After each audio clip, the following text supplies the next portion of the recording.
Alright guys, this is the fourth video. No music on the intro this time, but I'm going to go ahead and get straight to it. During the Revolutionary War and the Declaration of Independence, all the 13 colonies had to abandon their former governments in which they kind of work with the English government, and they had to form their own. So each state had to come up with a constitution in which they wrote a detailed plan for government. That's what a constitution is. And so each colony had one. And by effectively writing a constitution, each colony then turned into a state. Now, when they did this, you're going to have 13 different governments. They are not aligned with each other. So everybody has their own government and everybody's doing what they want to do. Now, they're still in the middle of a war, so that's going to be a huge problem. The problems that exist is that no one is working together and they have no large army. So you have all these British soldiers coming over to North America and going into the colonies, and they have no army to fight these people with. Well, no united army, that is. So in 1777, about a year after the fighting has begun, they come up with the Articles of Confederation.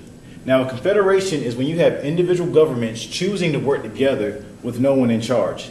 So they're going to make common decisions that benefit everybody.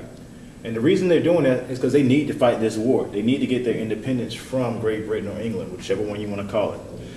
So the 1777 Articles of Confederation is our first national constitution in which all 13 states are working together. Now, there is nobody in charge. Now, why would they not want a person in charge? Think about this. What did they just overthrow? Who did they just overthrow? What do they not want to go back to? They want to make sure they can protect their freedoms and their rights. So they do not want anybody that has the power of a king to make all the decisions that will impact them. So they want to stay independent from each other. They don't want to make a decision in Virginia that's going to affect somebody in Massachusetts. They don't want to step on each other's toes. So they still are working together to defeat the British, but decisions that are made internally within each state, they want to keep those affecting those states and not the other colonies. So the weaknesses is they can't enforce laws.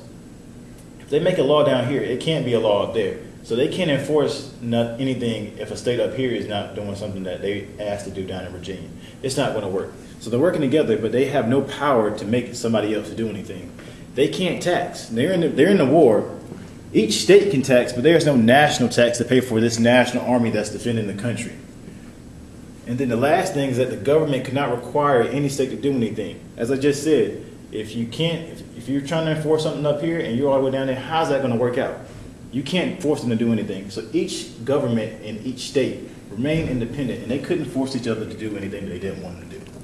The only strength of the Articles of Confederation was the Ordinance of 1785 and the Northwest Ordinance.